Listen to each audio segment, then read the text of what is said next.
ben, peut-être vous avez remarqué qu'il y a une petite carte vierge sur chaque place. Ici, il y a des stylos là, si on en a besoin, disponible. Juste lève le doigt si vous avez besoin d'un stylo. Parce que je veux vous donner quelque chose pour écrire une ou deux choses qui vous ont vraiment frappé dans le message que le Seigneur vous adresse aujourd'hui. Et je vous encourage... Ah oui, ils sont là, si vous avez besoin, oui. Hop là. Je vais prendre juste un, non? Ah oui, vas-y. Tenez, oui. Ah oui, merci, oui. Merci, Jordan. Oui, je vous encourage vivement à vous concentrer et laisser de côté les distractions pour écouter ce que le Seigneur nous dit aujourd'hui. Et il est important d'écrire au stylo, car il est scientifiquement prouvé que l'acte d'écrire aide à retenir et à se souvenir de ce que l'on a écrit. Donc, c'est pour ça que je suis enseignante, licenciée aux États-Unis, pas encore ici. C'est pour ça que les enseignants vous demandent de prendre des notes, parce que ça aide. Il y a quelque chose dans l'esprit et l'acte de physiquement écrire quelque chose qui nous aide à retenir et se souvenir des choses qu'on a écrites. Donc, le but de ce petit bout de papier, c'est pour emporter ça avec vous, pour vous rappeler tout au long de la semaine, en collant sur votre miroir ou sur le frigo, où vous allez souvent, pour vous rappeler un peu. Pour nous, chez nous, c'est surtout des messages sur le frigo, parce qu'on cherche quelque chose à boire qui est fraîche, parce qu'il fait tellement chaud chez nous. Donc, on est toujours au frigo, donc on met les messages là quand on veut, avec Raph, nous rappeler de quelque chose. Ou même vous pourrez utiliser comme marque-page comme vous voulez. Mais s'il vous plaît, ne laissez pas ici ce bout de papier. N'oubliez pas quelque part. Sinon, cela vous aidera pas à vous souvenir. Et c'est peut-être révélateur de l'importance de la parole de Dieu dans vos vies ou de son absence. Je dis juste, parce que c'est le cas pour moi aussi. Si j'oublie quelque chose, c'est que ce n'était pas très important pour moi. Donc, que faites-vous de ce que le Saint-Esprit vous dit aujourd'hui? Mais pour vraiment avoir la croissance et la transformation que le Saint-Esprit a pour nous, nous devons prêter attention à ce qu'il dit, de nous rappeler à ce qu'il a dit et de le mettre en pratique chaque jour. Sinon, nous nous retrouverons à tourner autour des mêmes problèmes pendant des années et des années, en manquant toutes les choses étonnantes et merveilleuses que Jésus il a en réserve pour nous par la suite. Donc, ces dernières semaines, nous avons commencé à examiner la première lettre de Paul à Timothée, qu'il a laissée à la tête de l'église d'Éphèse à l'époque. Timothée, il était très jeune physiquement et sa foi était en pleine croissance, mais il était suffisamment mûr ou mature pour que Paul lui confie la charge d'aimer, diriger, de corriger et de former les disciples de ces personnes et de cette église naissante dans une ville difficile. Pour dire simplement, Éphèse était l'une des grandes et principales villes d'Asie mineure, une capitale romaine, un centre de culte de Diane et un riche centre commercial situé sur un vaste port qui invitait au commerce mondial. Le temple de Diane était l'une des 7 merveilles du monde antique et le culte de cette déesse était jalousement gardé. C'était également l'un des principaux centres d'activité occulte dans le monde. Alors, c'était une ville de ténèbres et très chargée spirituellement. On pense que des fois, à Marseille, c'est chaud. Et là aussi, c'était très, très chaud. Donc, c'est très percutant ce que Paul veut nous dire à travers ce qu'il a écrit à Timothée. Alors, Paul, il a donné des enseignements et des encouragements forts et spécifiques à Timothée, à aider son jeune disciple à conduire ces jeunes dans la voie de Jésus-Christ.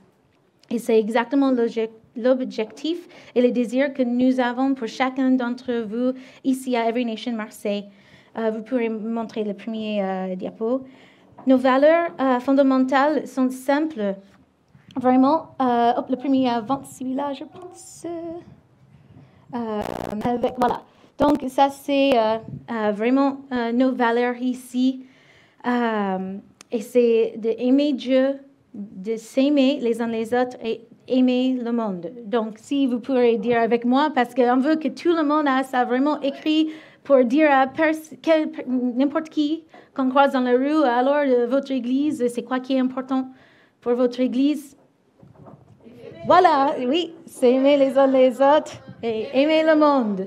Voilà, donc c'est simple à dire, difficile à vivre, des fois, surtout quand ça s'agit pour aimer les uns les autres ou le monde autour de nous. Et ça va, pour expliquer, ça ne va pas dire que, oui, dans le sens aime le monde, on aime le péché. Non, on aime les pécheurs, mais pas le péché. Donc, c'est pas une invitation pour aller en boîte de nuit et faire toutes sortes de n'importe quoi, aimer le monde. Non, pas dans ce sens-là, mais vraiment à aimer les gens qui ne sont pas encore à Christ, que nos vies les invitent et attirent vers le Seigneur.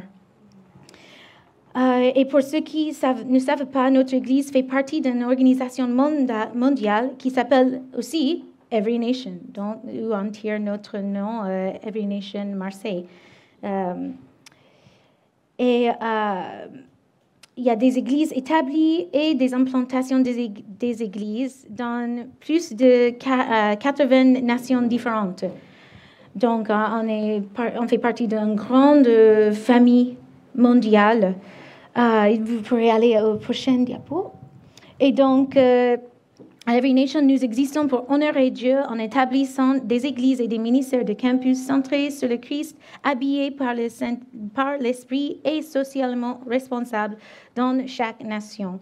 Nous voulons partager l'Évangile et faire des disciples comme Jésus nous l'a demandé. C'est pourquoi nous prêchons la parole et encourageons tout le monde à apprendre activement la parole, à s'y soumettre et à l'appliquer dans leur vie de tous les jours, même quand ça ne fait pas plaisir. Parce que nous voulons voir les gens tellement amoureux de Jésus que leur vie se transforme et qu'ils aident les autres à faire de même. La semaine dernière, Matt a présenté quelques principes clés tirés des 11 premiers versets de 1 Timothée, chapitre 1. À savoir qu'il est essentiel d'avoir un cœur pur, une bonne conscience et une foi sincère pour vraiment vivre pour le Christ et faire des vrais disciples de Jésus. J'ai trop aimé quand il a dit que quand on dit oui à Jésus, de le suivre en tant que Seigneur de nos vies, ça veut dire qu'il est le chef de nos vies. Qu'avec cette décision, ce n'est que le commencement d'une vie de processus, un cheminement avec Dieu pour nous transformer et nous rendre dans l'image de Christ. Et ça inclut, mais n'est pas limité au plan de guérison intérieure, la restauration des relations et une multitude des autres choses brisées ou perdues dans nos vies, d'avancement et réalisation de notre identité en Christ et réaliser le but de Dieu de nos vies. Alors, aujourd'hui, nous allons continuer à nous plonger dans certaines choses pratiques que nous pouvons faire pour grandir et maturer dans notre marche avec Jésus, grâce avec la prochaine partie du premier chapitre de 1 Timothée, versets 12 jusqu'au 20. Il est dit, je suis reconnaissant envers celui qui m'a fortifié, Jésus-Christ notre Seigneur, car il m'a jugé digne de confiance en m'établissant à son service. Moi qui étais auparavant un blasphémateur, un persécuteur, un homme violent. Cependant, il m'a été fait grâce parce que j'agissais par ignorance dans mon incrédulité. Et la grâce de notre Seigneur a surabondé avec la foi et l'amour qui sont en Jésus-Christ. Cette parole est certaine et digne d'être acceptée sans réserve. Jésus-Christ est venu dans le monde pour sauver des pécheurs. Je suis moi-même le premier d'entre eux. Mais il m'a été fait grâce afin que Jésus-Christ montre en moi le premier toute sa patience et que je serve ainsi d'exemple à ceux qui croyaient en lui pour la vie éternelle. Au roi des siècles, ô Dieu immortel, invisible et seul sage, soit honneur et gloire au siècle des siècles. Amen.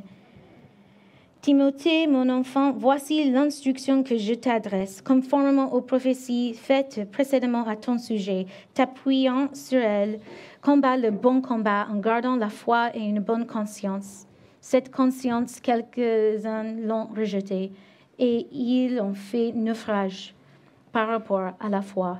C'est le cas de Hyménée et d'Alexandre que j'ai livrés à Satan afin qu'ils apprennent à ne plus blasphémer. Donc, les premiers 3 versets, nous voyons plusieurs choses. Dans le verset 12, Paul a dit qu'il a remercié Jésus-Christ, notre Seigneur, qui l'a fortifié. Et dans le grec, il était aussi dit qu'il était rendu capable d'être dans le ministère grâce à sa fidélité. C'est la fidélité qui a rendu Paul prêt à être utilisé par Dieu. Donc, où est notre fidélité aujourd'hui? Où est ma fidélité? Lorsque j'ai préparé ce message cette semaine, le Saint-Esprit m'a vraiment confronté à ce sujet parce que je retombais dans la vieille habitude d'être toujours très en retard. Ma fidélité à honorer le temps des autres et à être un bon exemple n'était pas bonne. Donc, pour ceux qui ça a touché et affecté, pardonnez-moi, s'il vous plaît, je suis en chantier sur ce sujet et j'ai repenti devant le Seigneur, mais oui, je veux juste dire à tout le monde parce que je suis certaine qu'il y a plusieurs personnes dans la salle, d'une manière ou d'une autre, où j'ai dû demander pardon.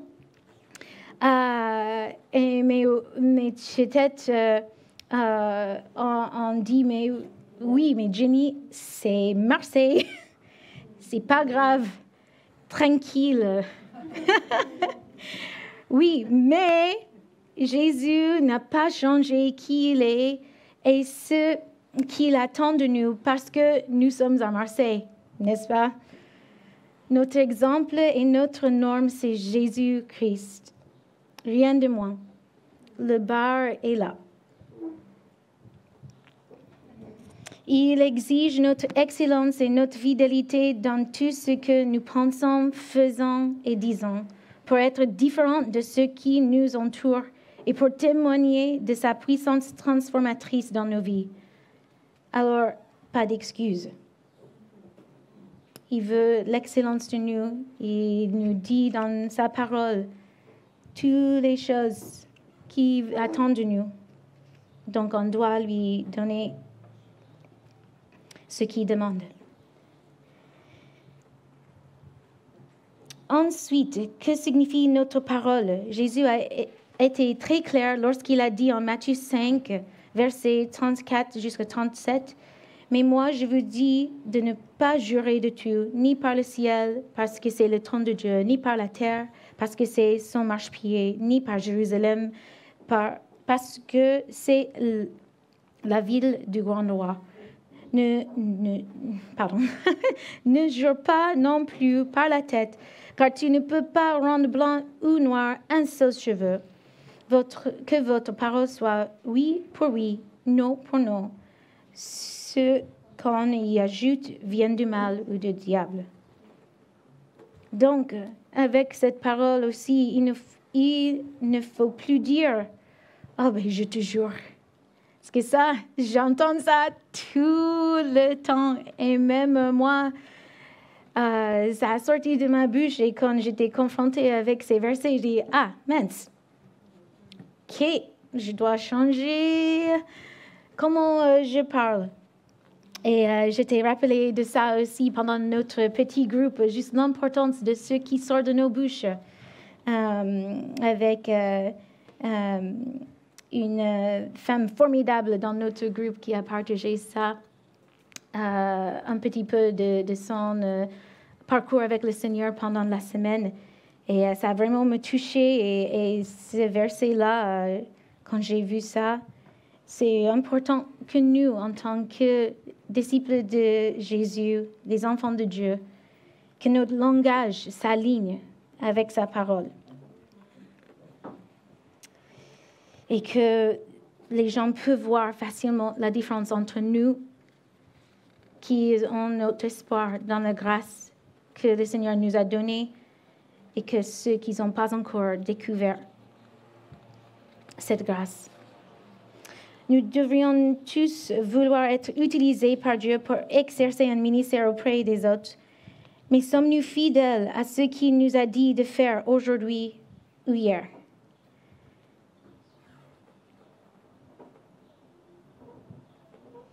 On ne peut pas avancer sur les autres choses si on n'a pas encore fait déjà ce qu'il a dit. Des fois, il répète des choses. Mais Seigneur, pourquoi je lutte avec ça encore? Il dit, parce qu'il faut continuer à travailler dessus. C'est pas que tu as fait un échec. Non, c'est pas ça. C'est pas que je suis tellement en colère contre toi. C'est juste, il faut traiter encore ce sujet. Jusqu'à on a traité ça, maintenant, on peut passer aux autres choses. Mais moi, je veux être compté fidèle comme Paul. À faire ce que le Seigneur a dit, à obéir à ce qu'il dit.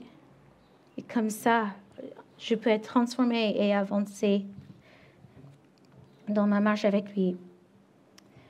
Nous voyons également dans le verset 13 du chapitre 1 de 1 Timothée que Paul a toujours été très conscient de ce qu'il était avant que Jésus ne le sauve et ne le transforme. Mais il n'a pas laissé son passé le définir ou l'empêcher d'aller de l'avant. Il a laissé son passé juste lui rappeler la grâce miraculeuse et le pardon de Dieu, ce qui lui a permis de rester humble et d'être un exemple de ce que Dieu peut faire avec ceux qui croient et le suivent.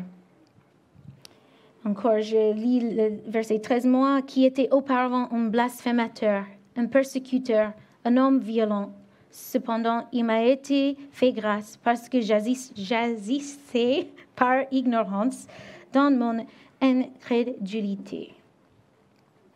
Et juste une petite parenthèse à noter de ce verset, qu'il y aura une différence entre le jugement que nous subirons devant l'Éternel pour les péchés commis par ignorance dans notre incrédulité et les péchés que nous commettons en sachant que nous ne devrions pas les commettre, mais que nous commettons quand même. Il faut se repentir et demander à l'Esprit Saint de nous changer et de nous donner de la haine et de dégoût pour le péché dans nos vies, car il lui brise le cœur. Il faut également noter que ce n'est pas l'ignorance de Paul qui l'a sauvé, mais la grâce surabondante de Dieu, la faveur non méritée de Dieu. C'est la même grâce que le Seigneur nous accorde aujourd'hui. Si vous n'avez pas encore accepté cette grâce de Dieu et ne vous êtes pas repenti de vos péchés, c'est aujourd'hui qu'il faut le faire. Pourquoi attendre?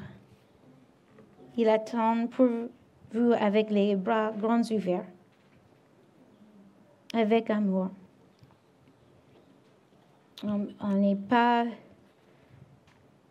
trop loin pour lui. Dans le verset 14, et la grâce de notre Seigneur a surabondé avec la foi et l'amour qui sont en Jésus-Christ. Cette parole est certaine et digne d'être acceptée sans réserve. Jésus-Christ est venu dans le monde pour sauver les pécheurs. Moi, je suis moi-même le premier d'entre eux. Mais il m'a été fait grâce, afin que Jésus-Christ montre en moi le premier toute sa patience et que je sers ainsi d'exemple à ceux qui croyaient en lui pour la vie éternelle. Puisque Jésus est venu dans le monde pour sauver les pécheurs, c'est la première condition nécessaire pour être un enfant de Dieu, d'être consciente que nous sommes des pécheurs. Les pécheurs ne sont pas disqualifiés pour venir à Dieu parce que Jésus est venu les sauver. Un homme aussi mauvais que Paul a obtenu la miséricorde.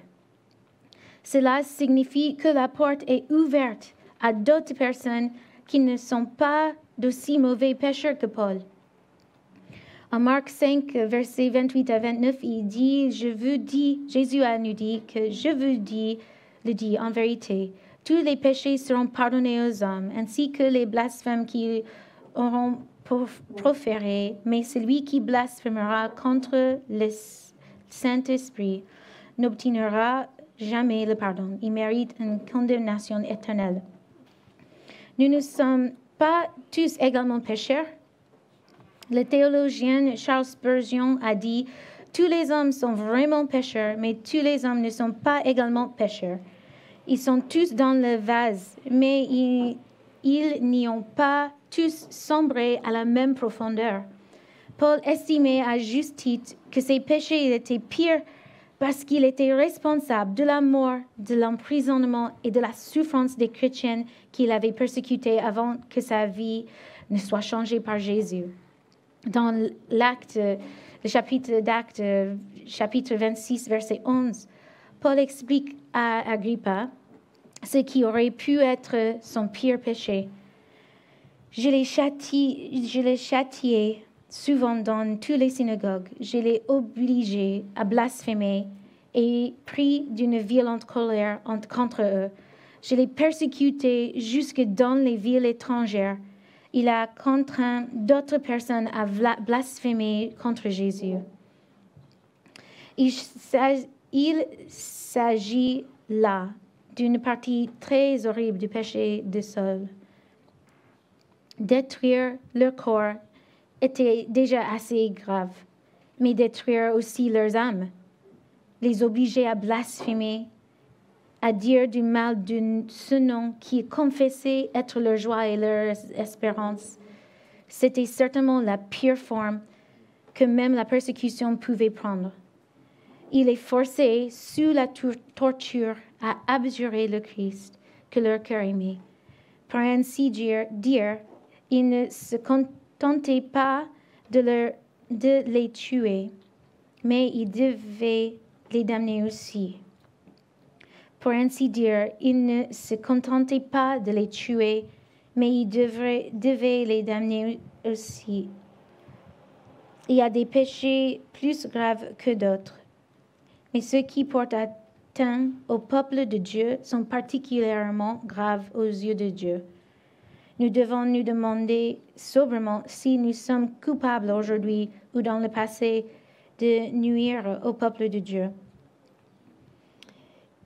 Car il est dit en Matthieu 18, 6, « Mais si quelqu'un fait trébucher un seul de ses petits qui croient en moi, il vaudrait mieux qu'on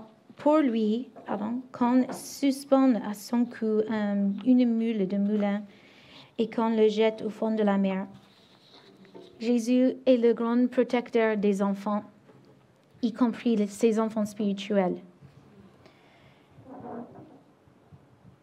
Donc, si Paul peut recevoir cette grâce du Seigneur, nous pouvons aussi.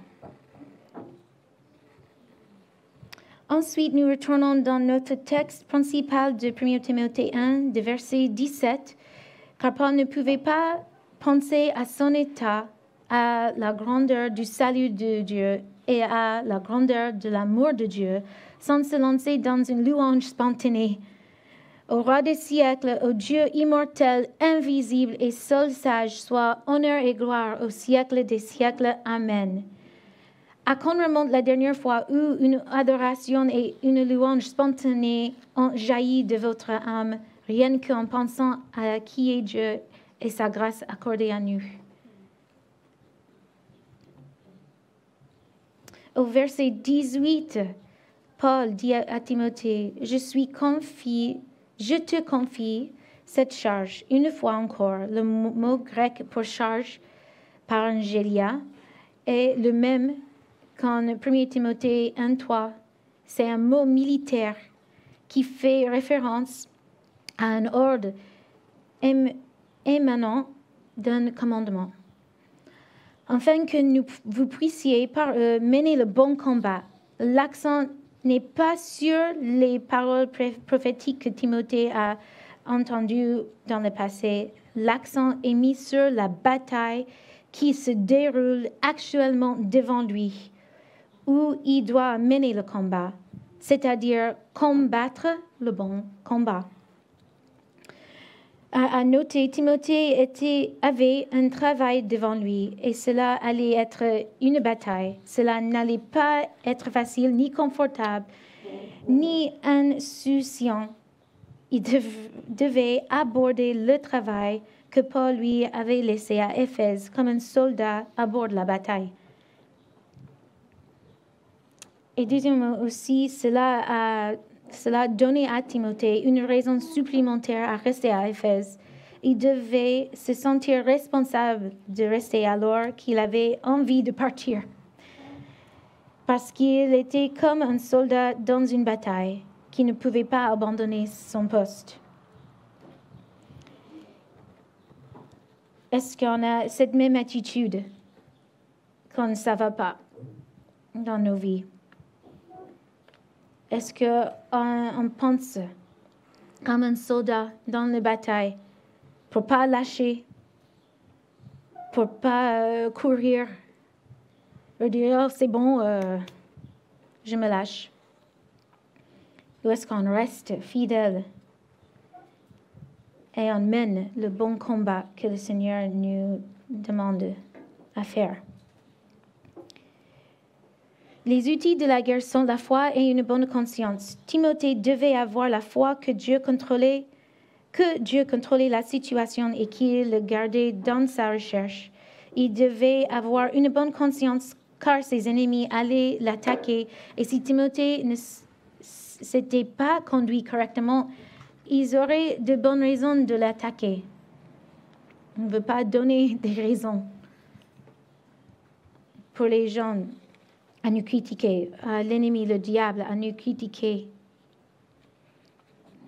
Dans cette prochaine diapo, il y a une citation de Winky Pratney, qui est apologiste, évangéliste et écrivain chrétienne, qui dit « Une conscience claire est absolument essentielle pour distinguer la voix de Dieu et de celle de l'ennemi. Le péché non confessé est l'une des principales raisons pour lesquelles les nombreuses personnes ne connaissent pas la volonté de Dieu. » Donc là, ça me frappait aussi. Je dis, OK, Seigneur, quand c'est dur à entendre ta voix, est-ce qu'il y a quelque chose qui me bloque? Est-ce que j'ai du miel dans les oreilles? Il faut l'enlever. Il faut confesser ce qui ne va pas. Comme ça, on ne peut pas être bloqué. Et aussi, il y a une autre citation que j'ai trouvée. C'était rigolo, mais après, j'ai dit, aïe, c'est vrai. Il est difficile d'entendre la voix de Dieu lorsque l'on a déjà décidé ce que l'on veut qu'il dise. Oui, je vous le répète, il est difficile d'entendre la voix de Dieu lorsque l'on a déjà décidé ce que l'on veut qu'il dise.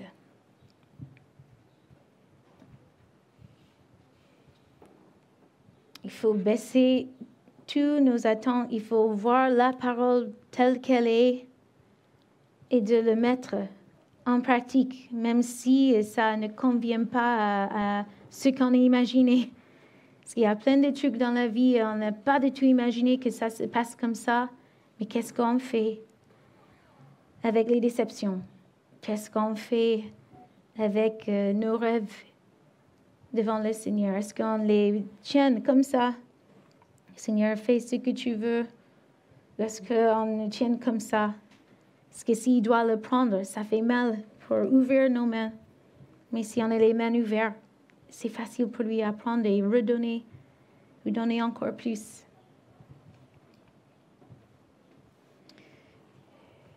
Donc, il ne faut pas laisser de côté ces outils de la guerre qui sont la foi et une bonne conscience. Certains ont rejeté ces armes. Plus précisément, Paul parle de rejeter la foi. Ceux qui rejettent ce que Jésus et les apôtres ont enseigné vont à la ruine, un naufrage. Et juste pour clarifier, comme Paul a dit dans le verset 20, qu'il a livré Hyménée et d'Alexandre à Satan, nous pouvons supposer que d'après d'autres passages du Nouveau Testament, qu'il a fait en les plaçant en dehors de l'Église, dans le monde, qui est le domaine du diable. La punition consistait à retirer la protection et non à infliger le mal, en fait. Vous vous dites peut-être, Jenny, ce passage est tellement riche que j'ai l'impression d'avoir essayé de boire une gorgée d'eau dans un tuyau d'indécis. Et j'aimerais donc mettre juste en lumière quelques éléments de ces versets et la manière dont nous pouvons les mettre en pratique aujourd'hui.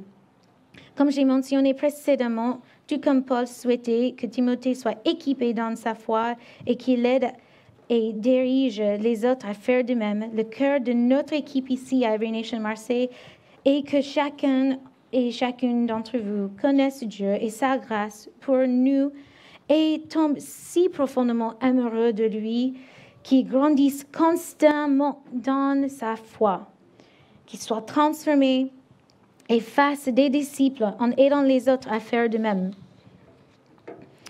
Il y a une autre citation de Sinclair Ferguson qui dit « Il est trompeur de dire que Dieu nous accepte tels que nous sommes. Il nous accepte plutôt en dépit de ce que nous sommes. Il ne nous reçoit qu'en Christ et pour l'amour de Christ. Il n'entend pas non plus nous laisser tels qu'il nous a trouvés, mais nous transformer à la ressemblance de son Fils. » Donc, le premier point, c'est pour ça que nous encourageons vivement chacun et chacune à lire sa Bible et à consacrer du temps à la prière et l'adoration de l'Éternel tous les jours. C'est pourquoi aussi que nous disposons d'outils pour vous aider à le faire, tels que le face-à-face. Je fais un petit pub, parce que des fois, quand on voit les choses, ça aide. Et il y a le Purple Book. Il y a notre école de ministère, mini-école, traduit à partir du programme L215 d'Every Nation Europe, où on peut étudier et apprendre comment étudier vraiment la Bible dans le bon contexte et de mettre ça en pratique pour ne pas mal interpréter ce qui était dit par les auteurs. Il y a même la formation engagée qu'on peut faire pour apprendre comment partager la foi, comment commencer une conversation avec des autres personnes pour avoir des discussions spirituelles et présenter l'Évangile à eux.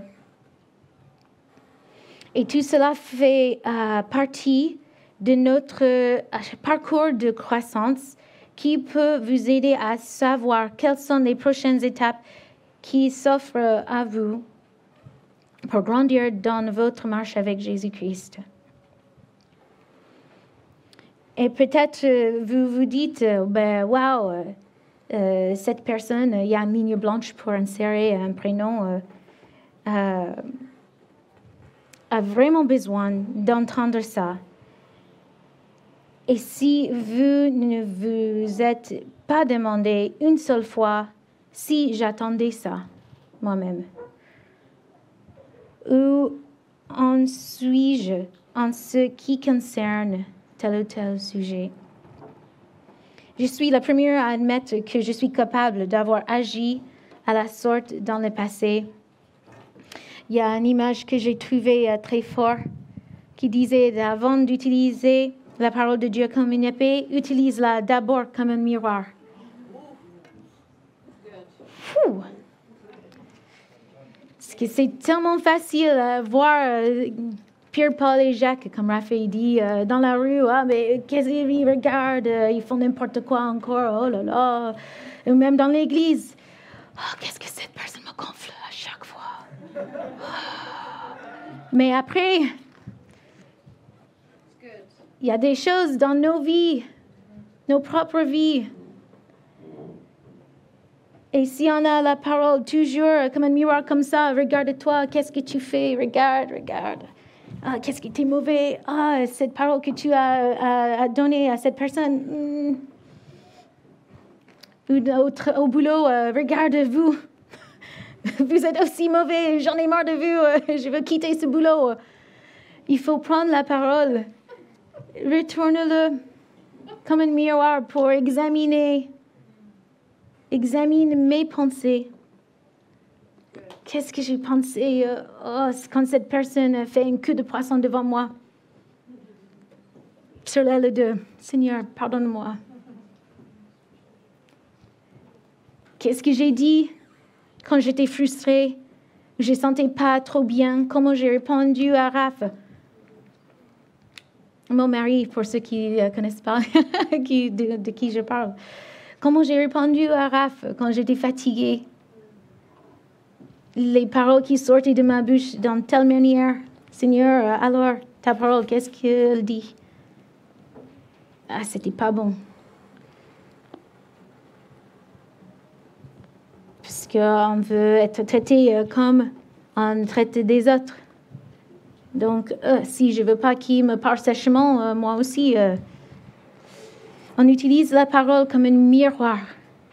Avant qu'on veut aller détruire tous les démons de Marseille ou même aller confronter des personnes qui sont dans le péché, il faut utiliser ça sur nous-mêmes pour grandir et être transformés. Parce que c'est là, quand on est transformé, que la parole sort de nos bouches d'une source d'amour. Ça sort pur. Parce qu'il n'y a pas tout notre mélange de blé, je veux dire, en nous qui sort avec la parole de Dieu. Nos actions, notre comportement, tout ça, ça parle aux autres.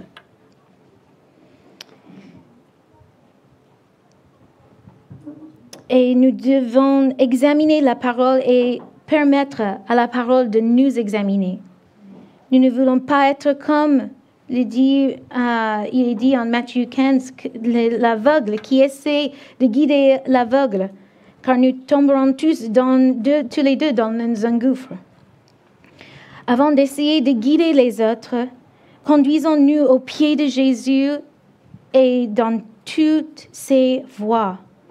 Parce que vous pouvez enseigner aux autres des informations, mais vous transmettrez toujours qui vous êtes. Donc, je veux que le Seigneur me change d'être retardataire, parce que je ne veux pas transmettre ça aux autres. Je veux communiquer que le temps des autres, c'est important. Qu'il n'y a pas beaucoup de temps dans cette vie. Je ne veux pas gaspiller le temps des autres. Je veux vraiment avoir une conscience du temps. Parce qu'il y a un effet sur les autres.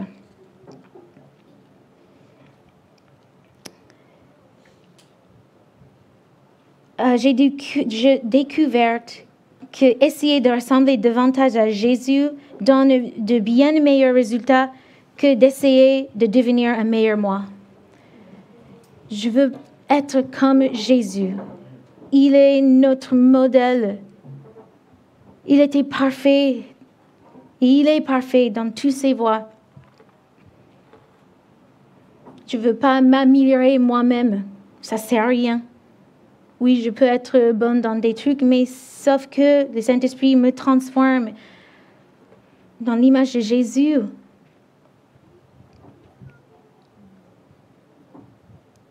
C'est jamais ce que le Seigneur il veut pour nous. Donc, quand on essaie à faire les disciples, on utilise la parole comme un miroir. Et quand on est transformé, c'est ça qui est transmis aux autres. Donc, je veux ressembler le plus à Jésus que possible. Que les autres ressemblent à lui aussi. Et donc aussi, même si ça fait des années que je suis Jésus et que je lui sers, il y a toujours plus à apprendre et toujours quelque chose que le Saint-Esprit me dit personnellement lorsque j'accompagne quelqu'un dans le face-à-face, dans le Purple Book. Et même si ça fait la 40e fois que j'ai fait ces études avec les personnes, ça me rappelle les vérités que nous professons et sur lesquelles nous fondons notre vie. Donc, c'est important de mener les gens, de guider les personnes avec la face-à-face, de faire les disciples, parce que ça m'aide aussi, ça me rappelle de tout ce que le Seigneur m'a déjà enseigné et montré. Jésus, encore, il est notre exemple. Il n'est pas venu pour être servi, mais pour servir et donner sa vie en rançon pour beaucoup, qui est dit en Marc 10, 41 jusqu'à 45. Et donc, c'est un deuxième point, c'est le service. Il faut servir. Il y a un diapo, la prochaine, qui dit l'Église n'a pas besoin de plus de personnes qui pensent être des leaders. Elle a besoin de plus de personnes qui savent qu'elles sont des serviteurs. Parce que si on suit le modèle de Jésus, il a servi. Il est venu pour servir et donner sa vie en rançon pour beaucoup. Donc, ferons-nous le même. C'est une autre raison pour laquelle nous avons des équipes de service et encourageons tout le monde à trouver un domaine dans l'Église où vous pouvez servir. C'est l'un des catalyseurs de la croissance spirituelle dont Matt a parlé il y a quelques semaines avec l'engrais. Mettre de l'engrais sur votre vie spirituelle. Sert. Même si tu penses, je ne suis pas bonne, je suis nulle, je ne peux pas enseigner un truc aux enfants, essaye. On ne sait jamais. Si on donne quelque chose, on sert avec le tech, l'équipe audiovisuelle. Il y a toujours un besoin. Oui, il y a toujours un besoin. Et vraiment, ça aide. Pour moi, quand j'ai commencé à servir, juste après que j'ai donné ma vie à Jésus, j'ai dit, OK, il n'y a personne pour garder les enfants de 2 ans. Dans notre église, il y avait plein. Hein? Il y avait au moins des fois des dimanches, parce que c'est une grande église chez moi, d'Every Nation. Des fois, il y avait 20 enfants de 2 ans. Et avec moi et mon meilleur ami, on s'est coupé il y avait 2 cultes. Donc, le premier culte, tous les dimanches, pendant 2 ans. 2 ans. Je peux dire que le Saint-Esprit m'enseignait plein de trucs à travers ces petits êtres qui courent partout, qui ne l'écoutent pas, qui se salient eux-mêmes et salient leurs amis. Et non, s'il te plaît, ne fais pas ça avec la couche.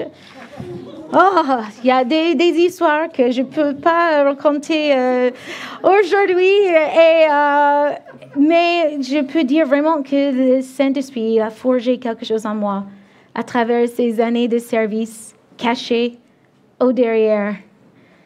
Des fois, presque on pleure parce qu'il y a un enfant qui ne arrête pas à pleurer.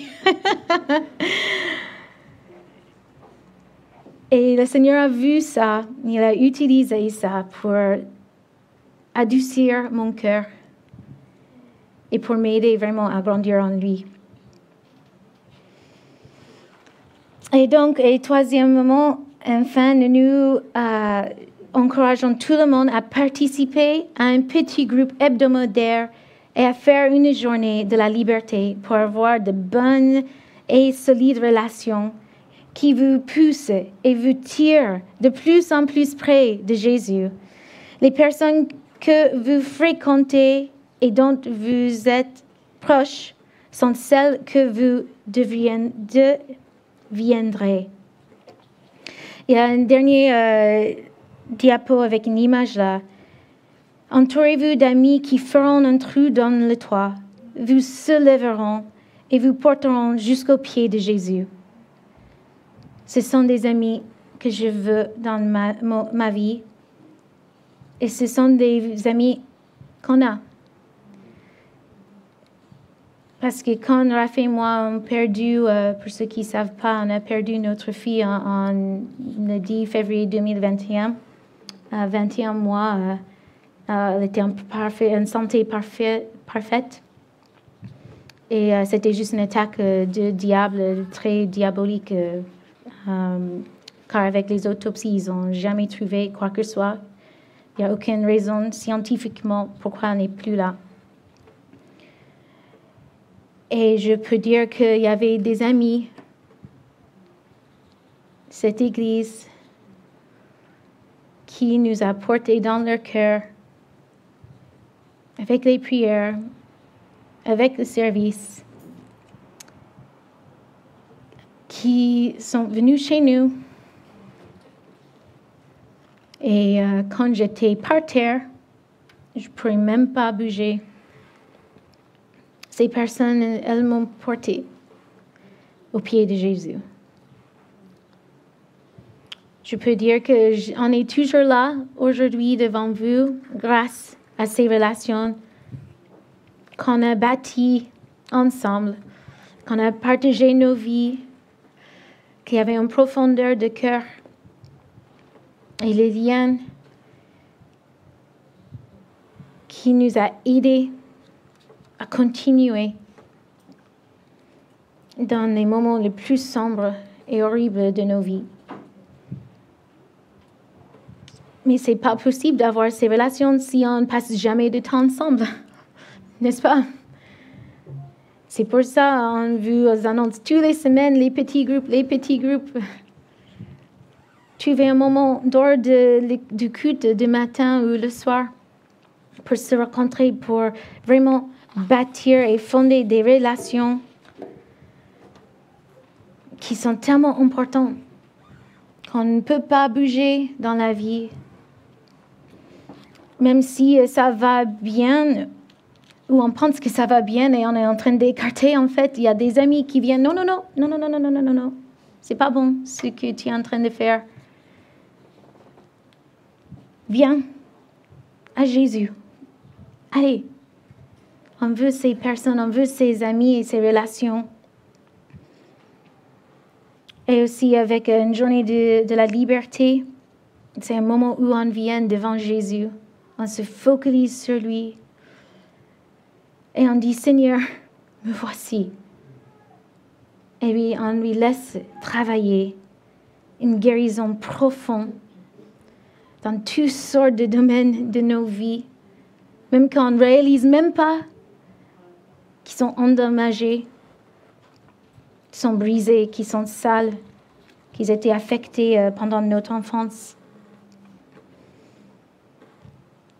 Il faut avoir un bon entourage. Parce que si on passe plus de temps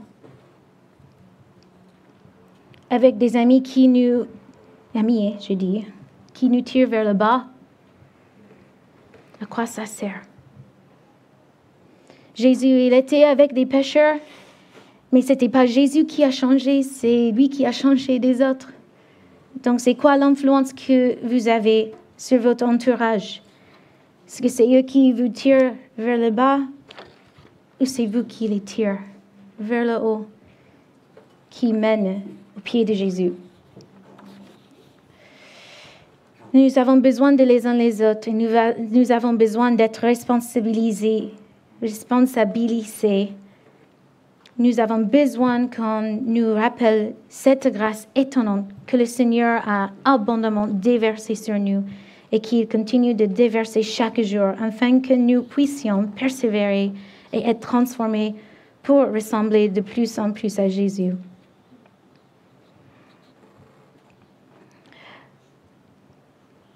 Donc, j'aimerais bien juste prier pour nous.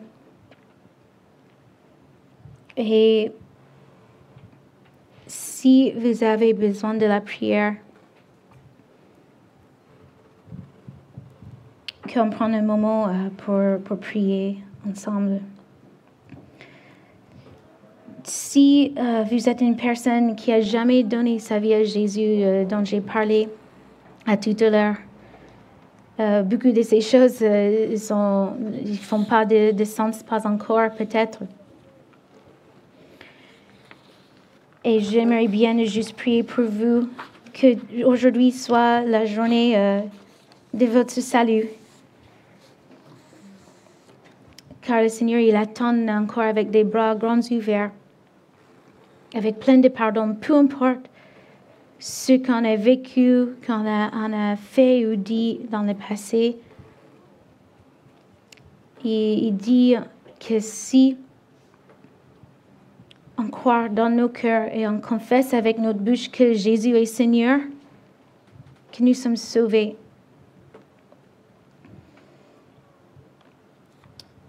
Et donc, j'aimerais bien qu'on tous on ferme les yeux et que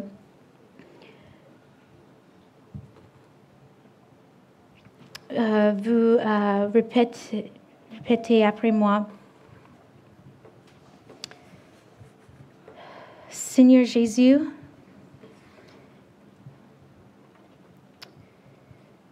je sais que j'ai péché contre toi. Et je me repens devant toi. Je crois que tu es le Fils de Dieu, Jésus.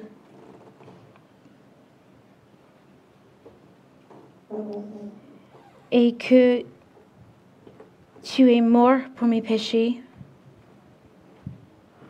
mais que tu es ressuscité.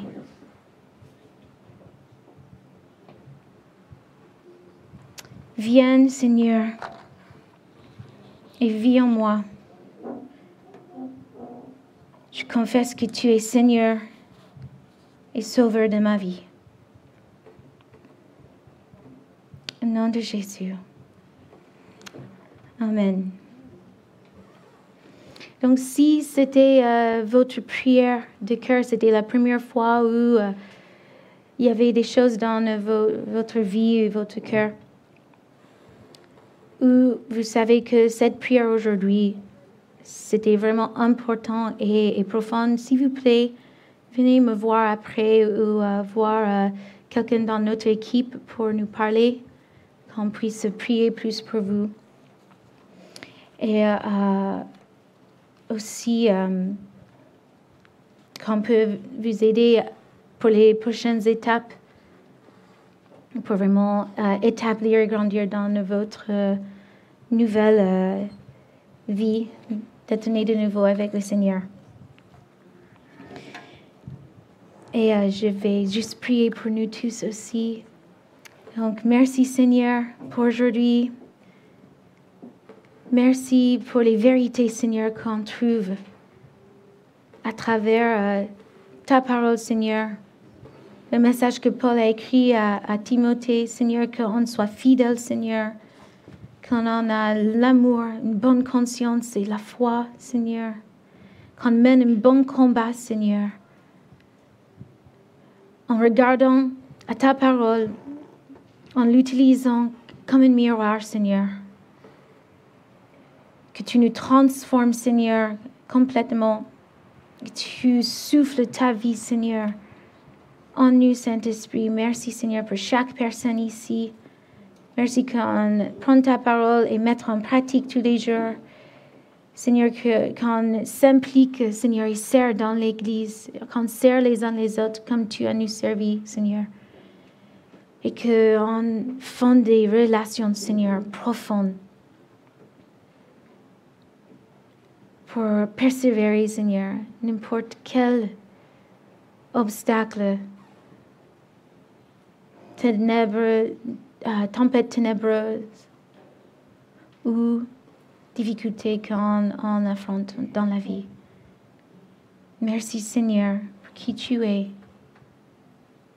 pour ta grâce accordée pour nous. Au nom de Jésus. Amen.